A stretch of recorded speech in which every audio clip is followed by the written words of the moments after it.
Fight करना चाहते हैं उस पाप से, आंखों की गंदगी से, उस नशे से, तुमने उस नशे के आगे समर्पण कर दिया है क्योंकि तुम एक पांडा लाइक बिलीवर हो। अगर आपको बढ़ना है, आपको बुद्धि से चलना होगा। परमेश्वर को ये यकीन दिलवा दो कि तुम आशीषों के बाद पवित्रताई में, वफादारी में रहोगे। मैं तुम्हें सांपों और बिच्छुओं को रौंदने का, शत्रु की सारी सामर्थ्य के ऊपर अधिकार देता हूं। किसी भी वस्तु से तुम्हें कुछ भी हानि नहीं होगी।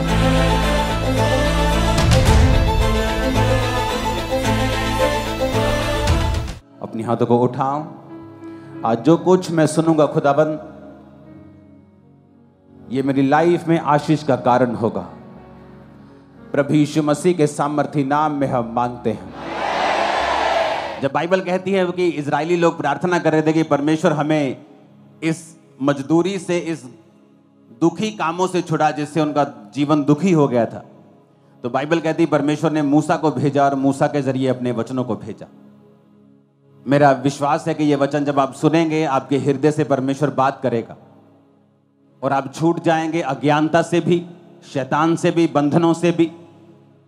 इसलिए बाइबल कहती है कि सुलेमान ने इस धरती के ऊपर जितनी चीजें थी, सूर्य से लेके, चंद्रमा से लेके, मछलियों से लेके, घोड़ों से लेके, फूल पक्षियों से लेके, हर एक चीज की उसने चर्चा की, क्योंकि परमेश्वर ने उसे बुद्धि का वरदान दिया था।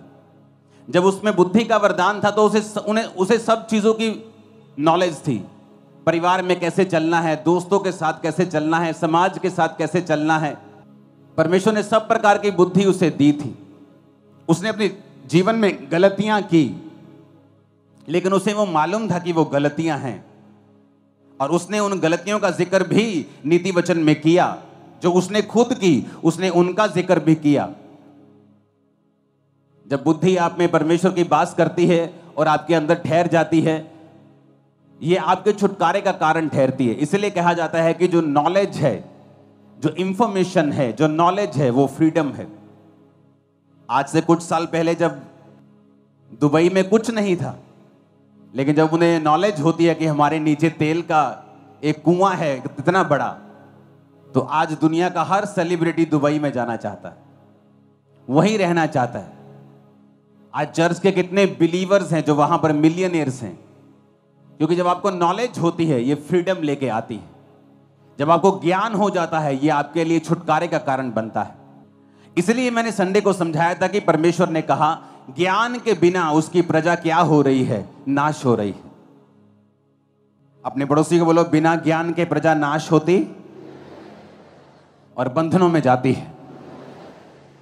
तो जब आपके अंदर ज्ञान नहीं होता, परमेश्वर ने यह नहीं कहा कि शैतान के कारण मेरी प्रजा नाश हो रही है, या शैतान के कारण मेरी प्रजा में बीमारियां फैल रही हैं, शैतान के कारण मेरी प्रजा में जादू टोना फैल रहा है। परमेश्वर ने कहा जादू टोना, शैतान, सब कुछ मैंने तुम्हारे बस में कर दिया है। किसी भी वस्तु से तुम्हें कुछ भी हानि ना होगी। मैं तुम्हें सांपों और बिच्छुओं को रौंदने का और शत्रु की सारी सामर्थ्य के ऊपर अधिकार देता हूं। किसी भी वस्तु से तुम्हें कुछ भी हानि नहीं होगी। तुम्हारे गांव में, तुम्हारे मोहल्ले में वो 50 साल से जो तांत्रिक बैठा है, चाहे तुम 6 महीने के विश्वासी हो, तुम उससे 1 करोड़ गुना भारी हो, तुम उससे 1 लाख गुना भारी हो, मैं सच कह रहा हूं।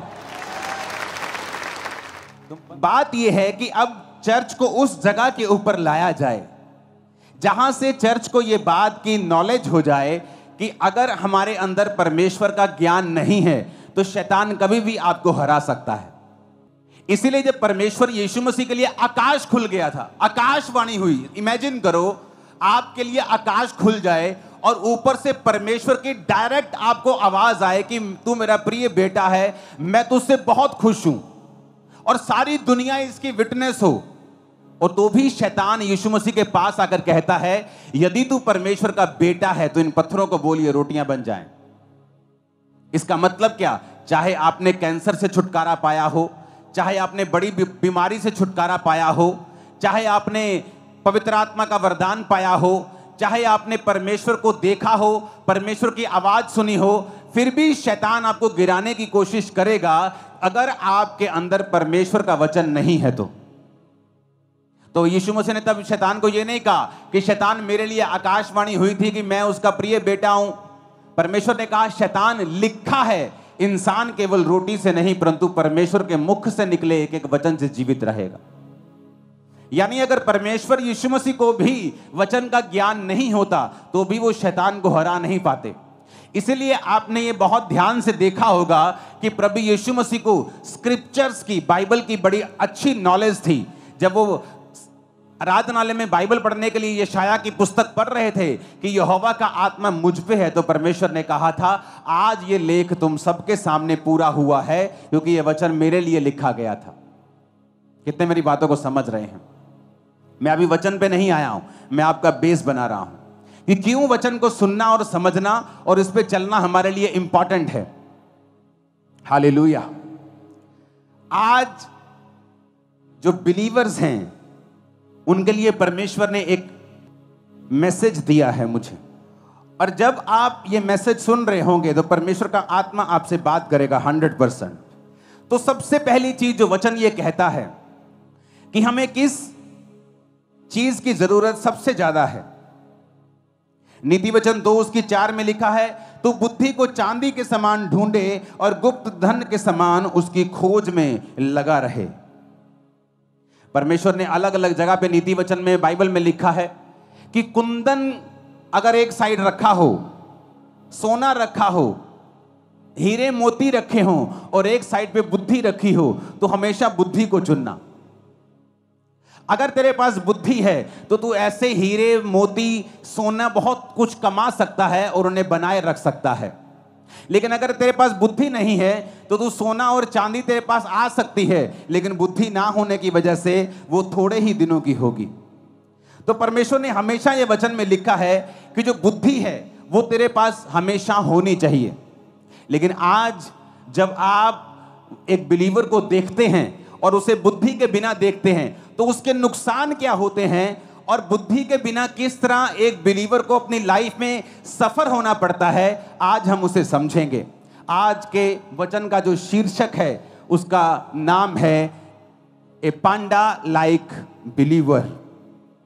ये पांडा चाइना में मिलता है, इसे सफेद काला भालू भी बोल सकते हो। ए पांडा लाइक बिलीवर। सबसे पहले ये जो पांडा है हमें इसकी बुद्धि को समझने की जरूरत है। आपने इसे पिक्चर्स में देखा होगा, आपने इसे इंटरनेट पे देखा होगा, मूवीज में देखा होगा, कुंग फू में करते हुए देखा होगा, तो ये से बड़ा बुद्धिमान दिखाया गया है। लेकिन एक्चुअल में जब आप इंटरनेट के ऊपर स्टडी करेंगे तो आपको ये मालूम होगा कि जो पांडा है, ये जो भालू आपको दिख रहा है जिसे पांडा कहते हैं, ये दुनिया के 5 सबसे मूर्ख जानवरों में से एक है। अगर आप दुनिया के सबसे 5 मूर्ख, सबसे कम आईक्यू वाले जानवर ढूंढेंगे तो आपको पहले 5 में ये पांडा दिखाई देगा। ये इतना मूर्ख है कि चाइना में जो लोग इसको संभालते हैं, तो अगर आप स्टडी करेंगे आपको मालूम होगा कि जब वो इसको संभालते हैं तो 24 घंटे पांडा के साथ रहना पड़ता है। क्यों? ये इतना डम्ब है कि जब ये पेड़ पे चढ़ता है तो गिर जाता है, ऊंची जगह पे गिरता है। ये देखता नहीं कि यहां पे आगे जगह नहीं है या इसका किनारा थोड़ा तीखा है, मैं गिर जाऊंगा, और ये बार बार गिरता है। इसकी बुद्धि जो है वो बहुत कम है। आज हमारे बहुत से बिलीवर इस पांडा की तरह हैं। आपको पता है ये पांडा क्या खाता है? अगर आप इसकी स्टडी करें तो ये बांस खाता है। रीजन क्या? बांस में सबसे कम एनर्जी होती है, तो इसे लगातार बांस को 14 घंटे एक दिन में खाना पड़ता है अपनी एनर्जी को पूरा करने के लिए। जबकि ये अगर और चीज खाए तो 2-3 घंटे में अपनी एनर्जी पूरी कर सकता है। लेकिन प्रभु को मालूम है पांडा जो है ये एक मूर्ख प्राणी है। ये जो बांस के पेड़ आप देख रहे हो ये सिर्फ बांस खाता है, और भी चीजें खाता है, लेकिन सबसे ज्यादा ये बांस को ही खाता है। तो बांस को जब ये खाता है तो बांस में एक खासियत है, बांस में बिल्कुल भी एनर्जी नहीं होती। तो इसको अपनी एनर्जी तक, पूरी एनर्जी लेने के लिए 14 घंटे लगातार खाना पड़ता है ताकि इसकी एनर्जी जो है वो कंप्लीट हो जाए। अब लगातार इसको खाना पड़ता है, लेकिन बहुत सा खाना बिना पचे भी इसके पेट से निकलता है। मैं ये क्यों आपको बता रहा हूं, ऐसा क्यों बनाया गया इसे, लोगों के पास इसका उत्तर नहीं है, लेकिन मैं आपको बताता हूं आत्मा के जरिए। पांडा एक मूर्ख जानवर है, तो परमेश्वर इसको कम से कम समय देना चाहता है कि ये खाने के बाद इतना ही फ्री हो कि ये कम से कम गिर सके। क्योंकि अगर इसके पास 3 घंटे खाने के बाद, 10 घंटे 12 घंटे सोने के बाद 15 घंटे हो गए, फिर भी 9 घंटे बाकी हैं पूरे दिन में, तो 9 घंटे अगर ये लगातार घूमेगा फिरेगा तो ये बहुत जल्दी मर जाएगा। तो परमेश्वर इसको ऐसा खाना देते हैं, जबकि अगर अंदर इसकी साइंटिस्ट ने जब स्टडी की तो ये मीट भी खा सकता है, लेकिन ये मीट नहीं खाता। और साइंटिस्ट को मालूम नहीं कि मीट क्यों नहीं खा रहा, क्योंकि परमेश्वर को जानता है कि ये एक डम्ब एनिमल है और अगर ये जल्दी खाकर फ्री हो जाएगा तो ये अपना नुकसान करेगा। बहुत से पास्टर्स को मैंने देखा है, परमेश्वर उन्हें एक मूर्ख पांडा की तरह समझता है, और बहुत से बिलीवर्स को मैंने देखा है, और परमेश्वर जब आपको देखता है तो इस फोटो की तरह देखता है, ए पांडा लाइक बिलीवर। जब परमेश्वर आपको फोटो की तरह देखता है, देखने में तो बड़े क्यूट हैं, बड़े सुंदर हैं, लेकिन आत्मिक रूप से आप एक मूर्ख विश्वासी हैं। जब एक पास्टर, जब एक सेवक, एक विश्वासी आत्मा में समझदार नहीं होगा तो परमेश्वर ये मेक श्योर करेंगे कि तुम लोग इतने झंझटों में और शैतान के बंधनों में थोड़ा थोड़ा फंसे रहो और तुम पूरी तरह से फ्री ना हो पाओ, क्योंकि जैसे ही तुम फ्री होगे तुम अपना नुकसान कर लोगे। बहुत से लोग अगर आज के दिन इस चर्च में हील हो जाएं, मैं गारंटी देता हूं अगले 3 महीने के अंदर वो व्यभिचार में फंस जाएंगे। अगर आज एक गरीब आदमी है, 10 साल बाद उसने एक घर लिया, मैं उसे अमीर समझता हूं कि वो ग्रो हुआ। एक अमीर आदमी है, उसके पास एक घर है, 10 साल बाद भी उसके पास वही है, वो एक गरीब है, क्योंकि उसने अपनी ग्रोथ को त्याग दिया है या उससे हो नहीं रहा। रीजन क्या है? एक पास्टर के पास अगर 3000 लोग हैं और 10 साल बाद भी 3000 लोग हैं, एक पास्टर के पास आज 100 हैं और 2 साल 4 साल बाद उसके पास 400 हैं, वो ग्रो कर रहा है। लेकिन एक व्यक्ति ग्रो नहीं कर रहा, क्यों? क्योंकि परमेश्वर जब उसे देखता है तो पांडा लाइक बिलीवर के रूप में देखता है, क्योंकि परमेश्वर अगर उसे बढ़ाएगा वो दूसरों पे अटैक करेगा, अपना भी नुकसान कर लेगा और दूसरों का नुकसान भी कर लेगा। मैंने बहुत से विश्वासी देखे हैं और बहुत से पास्टर्स देखे हैं, वो जैसे ही बढ़ते हैं थोड़ा सा अटैक्स करना शुरू कर देते दूसरों के ऊपर। मैं आपको बताता हूं, अगर आपको बढ़ना है आपको बुद्धि से चलना होगा। मैंने ऐसे पास्टर्स देखे हैं, जैसे ही थोड़ा सा बढ़ते हैं दूसरे पास्टर्स पे। आप सभी को जय मसीह की दोस्तों, मेरा नाम है रोहित कुमार। आप देख रहे हैं द इशू इंस्पायर चैनल में आप सभी का स्वागत करता हूं। दोस्तों, आपने वीडियो के पहले देखा होगा अंकुर नरूला जी की सामर्थ्य से भरी प्रार्थनाएं, जो कि जितने मेरे मसीह भाई बहनें, आप सभी लोगों से कहना चाहता हूं, अगर आप लोग परमेश्वर के वचन के थ्रू विश्वास के साथ और आशा के साथ अपने जीवन को व्यतीत करते हो तो परमेश्वर आपको आज़ाद करेगा। परमेश्वर आपके जीवन से बहुत सारी समस्याएं और बहुत सारी दिक्कतों से आज़ाद करेगा और आपके सारे बंधनों को तोड़ देगा। तो जितने मेरे मसीह भाई बहनें, आप सभी लोगों से कहना चाहता हूं कि मैं आप सभी लोगों के बीच में कुछ ऐसे सामर्थ्य से भरे वचन लेके आया हूं कि जिन वचनों को अगर आप लोग तन मन से सुनते हो तो प्रभु आपके जीवन में एक नया कार्य करेगा और परमेश्वर आपको एक नई उमंग देगा। तो चलिए दोस्तों, सबसे पहले वचन की ओर चलते हैं। यहाँ पे लिखा हुआ है नीति वचन की पुस्तक अध्याय 16 से 18 में लिखा हुआ है। यहाँ पे परमेश्वर का वचन कहता है कि सभी मसीही लोगों को अपने जीवन में कभी भी अहंकार नहीं करना चाहिए, क्योंकि मेरे प्रियो, अहंकार जो होता है वो इंसान के जीवन को बर्बाद करता है। अहंकार करने से पहले विनाश होता है और घमंड से पहले ठोकर होती है।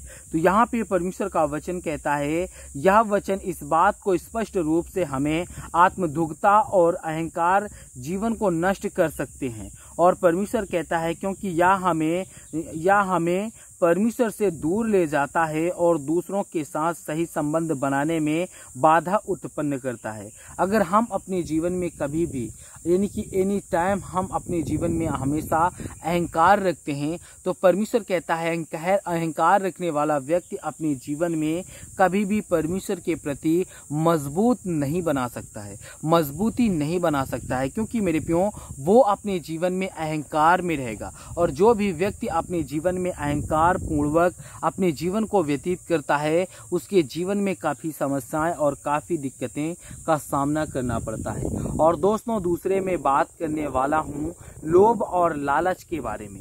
आज मेरे जितने मसीह भाई बहनें सभी लोगों से कहना चाहता हूँ कि आप लोग अपने जीवन में कभी भी लोभ और लालच ना करो। यहाँ पे परमेश्वर का वचन कहता है, जब कोई व्यक्ति अपनी इच्छाओं को पूरा करने के लिए अत्यधिक धन और भौतिक वस्तुओं की इच्छा करता है, तो वह आत्मिक जीवन को खो सकता है और अपने जीवन को नष्ट कर सकता है।